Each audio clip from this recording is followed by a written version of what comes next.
por qué es necesario, especialmente para las organizaciones que empiezan a crecer, el contar con indicadores de gestión. Entonces la pregunta es, ¿para qué medimos?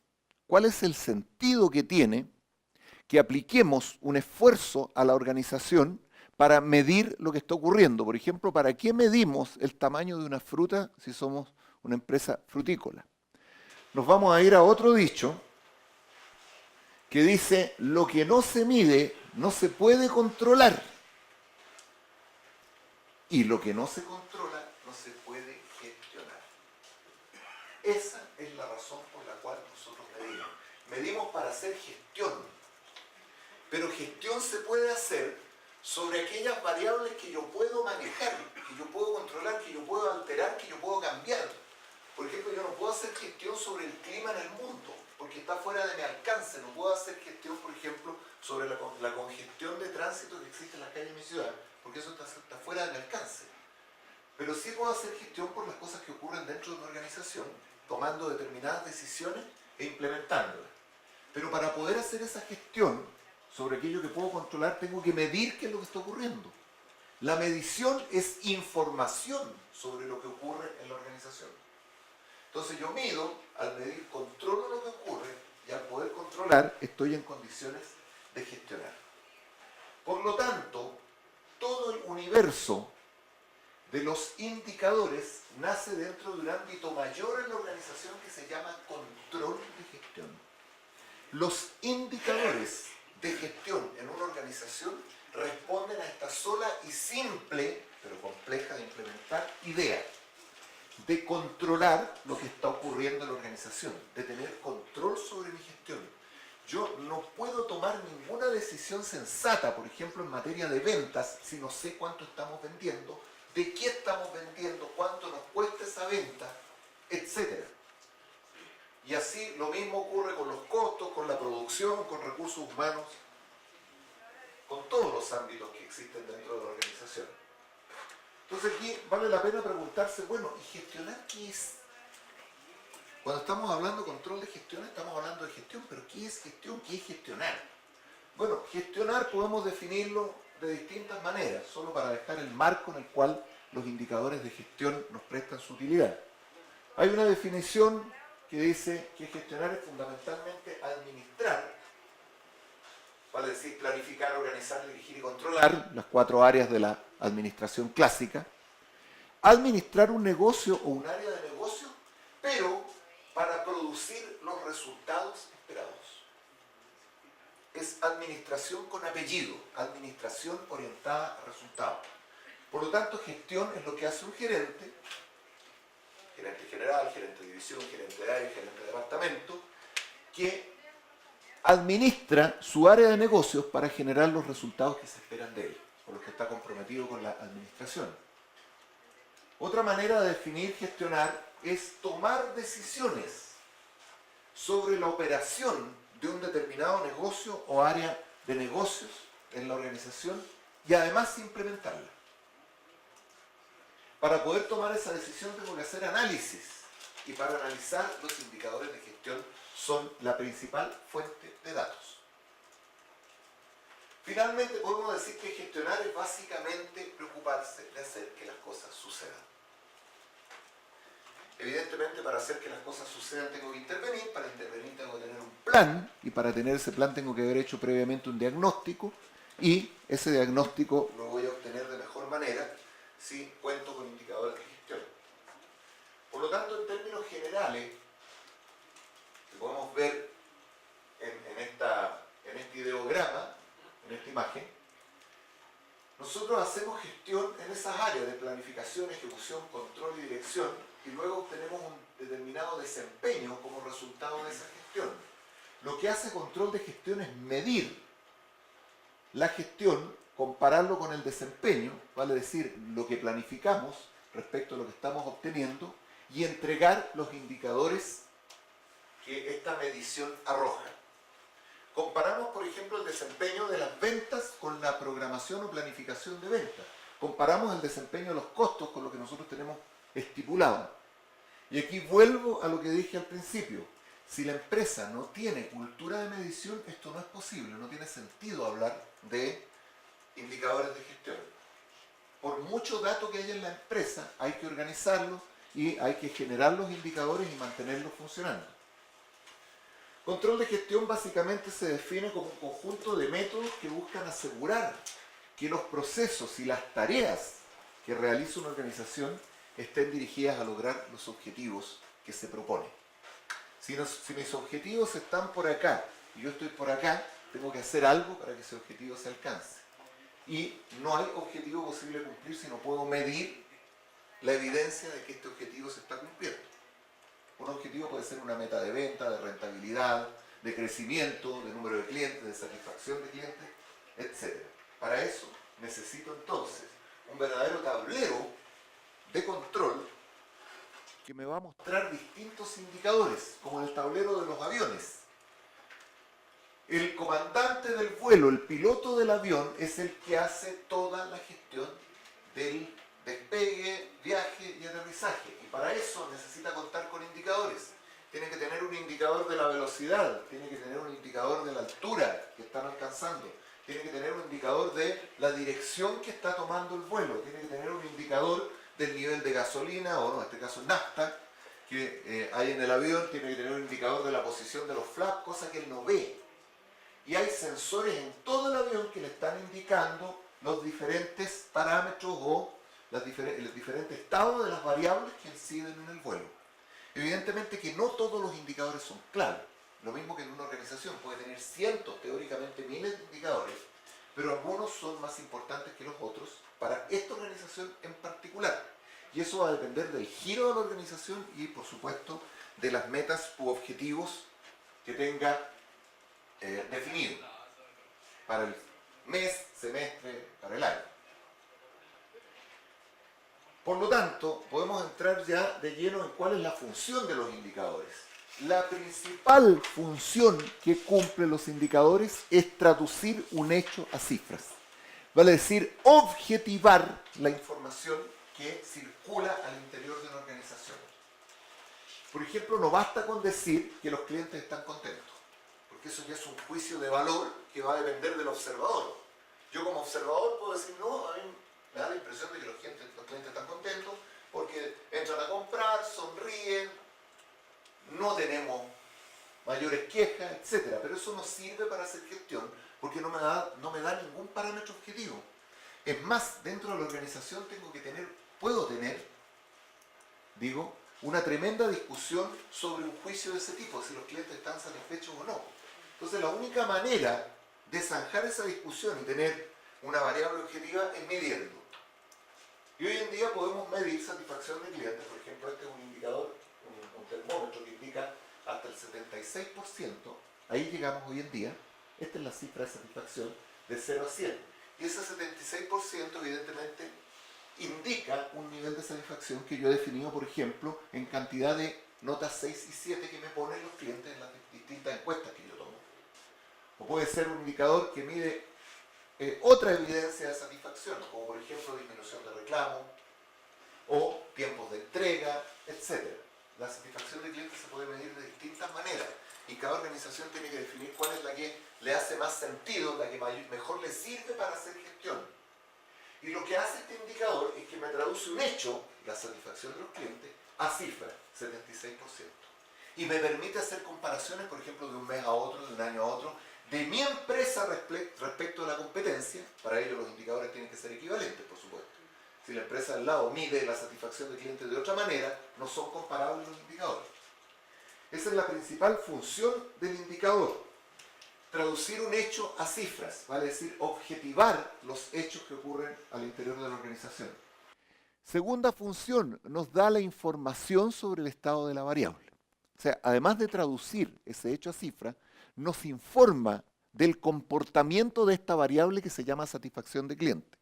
Y para ello, para que sea realmente útil para la organización, tengo que hacer varias mediciones en el tiempo o comparar distintos grupos. Por ejemplo, satisfacción de los clientes premium con los clientes normales, con los clientes nuevos. Y ahí puedo hacer una comparación. Por otra parte, un indicador nos permite simplificar una determinada información. Por ejemplo, cuando en el auto está apagada la luz del check engine, significa que todos los sensores clave del funcionamiento del motor están funcionando bien. Entonces, solamente con el hecho de que esa luz está apagada, me simplifica la información. Dice, el motor está bien. Si se enciende, quiere decir que alguno de los parámetros está acusando alguna malfunción. Entonces yo puedo tener indicadores que me agrupen mucha información. Por ejemplo, este indicador me puede estar agrupando las encuestas tomadas a 300 clientes y después de una serie de preguntas que yo le hago en la encuesta, que la encuesta tiene 25 preguntas, llego a esa sola cifra. Y eso es muy útil, porque con un solo vistazo, con un solo dato, yo puedo hacerme una idea global de lo que está ocurriendo. Lo que también evidentemente es un riesgo, porque no me está indicando el detalle. Para eso tendría que hacerle doble clic al indicador y ver qué es lo que hay dentro. Pero de buenas a primeras me puede indicar cómo está la salud, en este caso de la satisfacción de los clientes. Por supuesto que si mi meta es el 90, estoy mal, me falta. Si mi meta es el 70, estoy bien, la superé. Y por último, como función, los indicadores tienden a uniformar la información. O sea, entregar la información en términos reconocibles, uniformes, que puedan ser entendidos por todos los interesados y entendidos de la misma manera. Un indicador que está bien construido, que está bien medido, no se discute. Esa es la verdad. Por eso que también es importante la metodología al aplicar la medición y la interpretación de los indicadores. Sin embargo, los indicadores también tienen limitaciones. Y esto es lo que hace, por lo general, que muchas empresas, sobre todo organizaciones de menor tamaño o que no están profesionalizadas, no ocupen indicadores más allá que la facturación mensual. La primera limitación es que tenemos que tener a alguien trabajando para que genere los indicadores. Vale decir, obtenerlos y analizarlos consumen recursos, especialmente consumen tiempo, horas hombre. Por ejemplo, si yo quiero medir cómo va la velocidad de entrega, el tiempo de entrega de los despachos, tengo que tener a alguien que tome la hora en que salió el despachador, que lo llame, que reciba la llamada cuando lo entregó, o que llame al cliente para saber si ya lo recibió el producto y que esté metiendo esa información en una tabla, después a lo mejor pasarla a una planilla, llevarla a gráficos o hacer cálculos, etc. Vale decir, hay un trabajo interno en la organización para obtener indicadores. Segunda cosa, un indicador solo informa efectos, no informa sobre las causas. Por ejemplo, estoy con mi nivel de satisfacción del cliente aquí, de repente baja el indicador, lo único que me va a decir es que bajó el nivel de satisfacción, pero no por qué. El por qué ya es trabajo de gestión, de investigar, según las técnicas adecuadas, para descubrir la causa de ese efecto.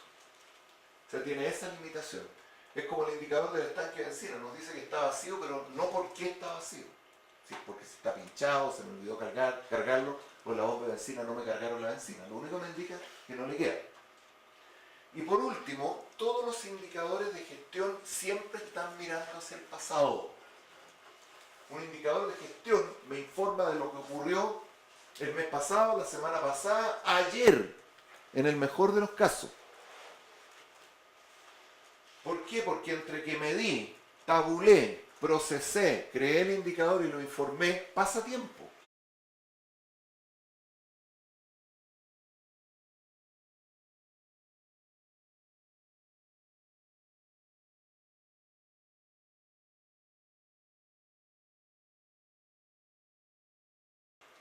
Por lo tanto, no tengo ninguna manera de tener, a menos que alguien invente alguna fórmula, indicadores de gestión online. Probablemente ventas, bodegaje, eso se puede tener online. Si yo llevo la contabilidad online y a medida que van saliendo las boletas, puedo verlo, pero siempre va a haber un desfase de tiempo. Así que el indicador siempre mira hacia atrás. Bueno, a pesar de sus limitaciones, sus ventajas superan largamente estas falencias de los indicadores y se emplean en distintas organizaciones y en distintos ámbitos para los diferentes fines específicos que se buscan, pero que todos apuntan a lo mismo. a hacer gestión, a mejorar lo que está ocurriendo en la organización. Y aquí vale la pena conocer los tipos de indicadores que existen. Hay indicadores que se pueden clasificar según la naturaleza del evento que están midiendo. Por ejemplo, existen indicadores de tipo cualitativo. Son los menos empleados y siempre se busca llevarlo a número.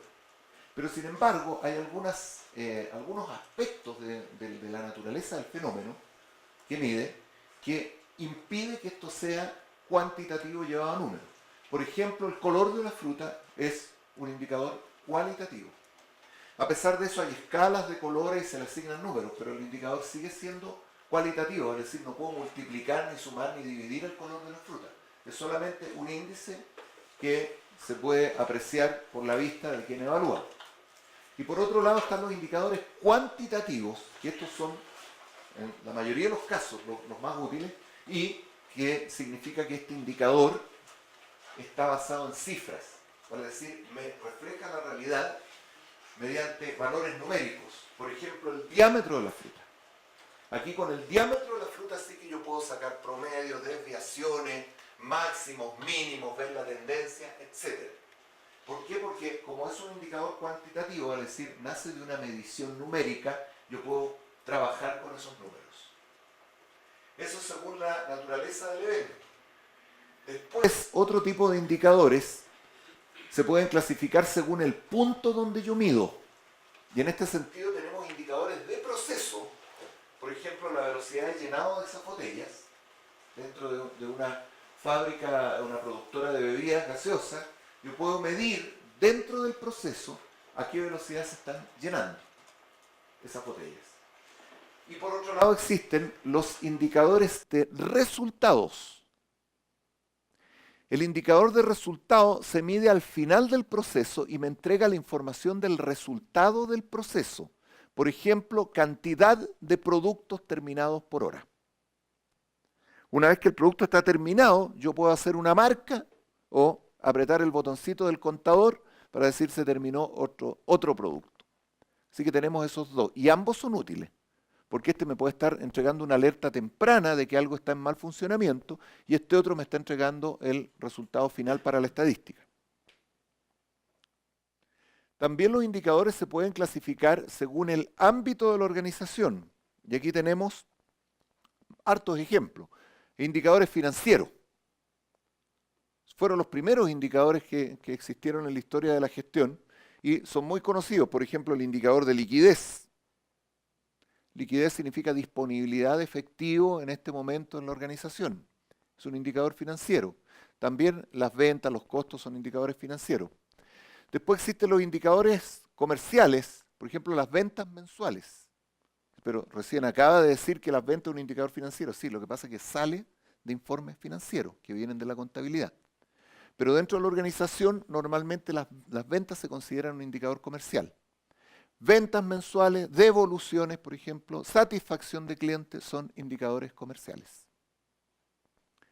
También están los indicadores de producción, por ejemplo, cajas empacadas por hora en un packing. Ese es un indicador del nivel de producción que tiene la organización. No nos está diciendo cuántas cajas se venden o cuál es el costo de las cajas. Nos está diciendo tantas cajas se están empacando por hora en el área de producción. También existen, entre otros, dentro de la organización, los indicadores de recursos humanos, como por ejemplo el indicador de ausentismo laboral. ¿Qué porcentaje de la población laboral de la planta ha manifestado, ha dejado de asistir a su trabajo, por ejemplo, en el mes pasado? También existen indicadores que se pueden clasificar según la objetividad de los datos. Ahora, un indicador puede ser clasificado en más de un tipo, por supuesto. Un indicador puede ser cuantitativo, puede ser financiero y puede ser un indicador duro. El indicador duro se basa en datos totalmente objetivos, como por ejemplo indicador de ingresos, indicador de costos o los indicadores que incluyen el tiempo. O sea, parten de una medición dura, de una medición objetiva, que yo puedo medir y que todos los que miden, si lo miden correctamente, van a medir lo mismo, siempre. Eso es lo que tiene el indicador duro. El indicador duro siempre va a dar la misma cifra si se mide, si lo miden distintas personas, pero lo miden con el mismo método.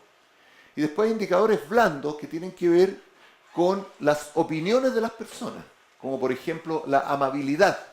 La amabilidad es un indicador blando porque no hay cómo medir con regla, eh, con termómetro o con ningún instrumento de medición objetiva qué tan amable ha sido una persona, por ejemplo, para atender en una caja de un supermercado. La única forma que tengo de medir qué tan amable ha sido una persona es preguntarle a los clientes. Y el cliente me va a dar su opinión. Y distintos clientes pueden tener distintas opiniones sobre qué tan amable fue esa persona. Incluso si yo le digo, llévenme en una escala de 0 a 10, qué tan amable fue esa persona, distintas personas le van a asignar distintos números. Ya es un progreso asignarle una cifra, pero sigue siendo un indicador blando porque lo que refleja es una opinión. El clima laboral, por ejemplo, que se mide en algunas organizaciones, es una encuesta de opinión. No porque al final se llegue a una cifra, un dato, un porcentaje, significa que es un indicador duro, sino que es un indicador blando que se ha llevado a cifras. La actitud también, que se puede medir con distintas, con cuestionarios, con entrevistas, también es un indicador blando. No sé si alguno de ustedes a lo mejor ha ido a ver a un médico, a un servicio de urgencia con un dolor grande y le muestra una escala y dice, en esta escala, ¿cuánto le duele? 7. Sigue siendo un indicador blando, porque es como tú lo sientes. Otra persona a lo mejor con la misma afección puede haber dicho 5 o 9. Sea como sea, los indicadores blandos también sirven. No estoy menoscabando los indicadores blandos frente a los indicadores duros, sino que ellos tienen la utilidad para medir lo que corresponde que sea medido. Y si la única forma de medirlo es mediante opiniones, entonces tenemos que basarnos en eso. Lo importante es que estos indicadores blandos se puedan llevar a escalas numéricas donde podamos comparar.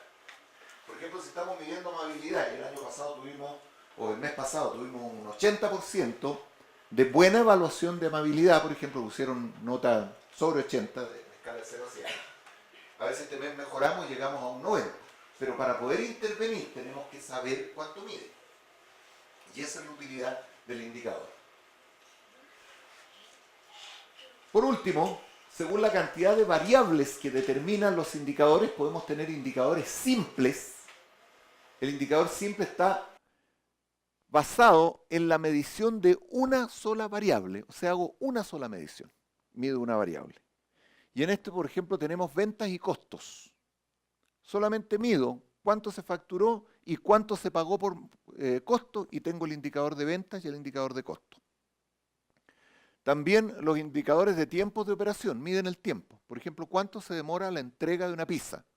Promedio 38 minutos. Ese es un indicador simple, porque solo tomé el tiempo, medí esa variable.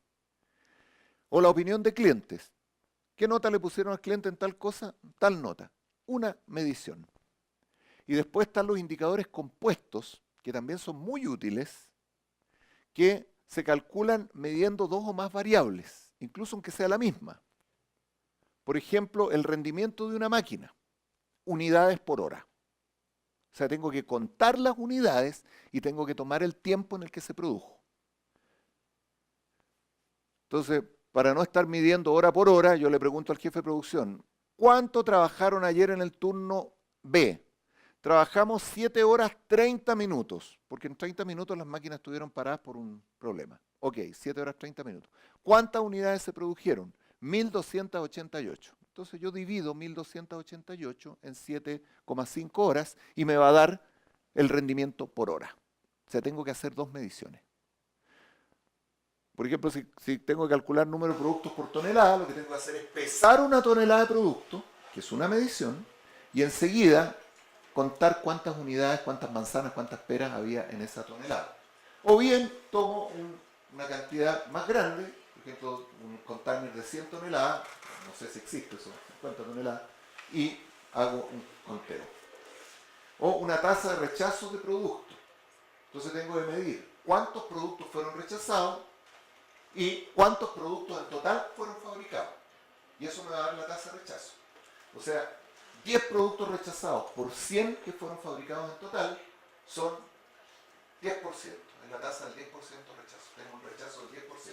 Pero para eso tengo que hacer 2 mediciones. Medir cuántos productos se fabricaron y cuántos fueron rechazados. Esa es la diferencia entre los indicadores simples y compuestos.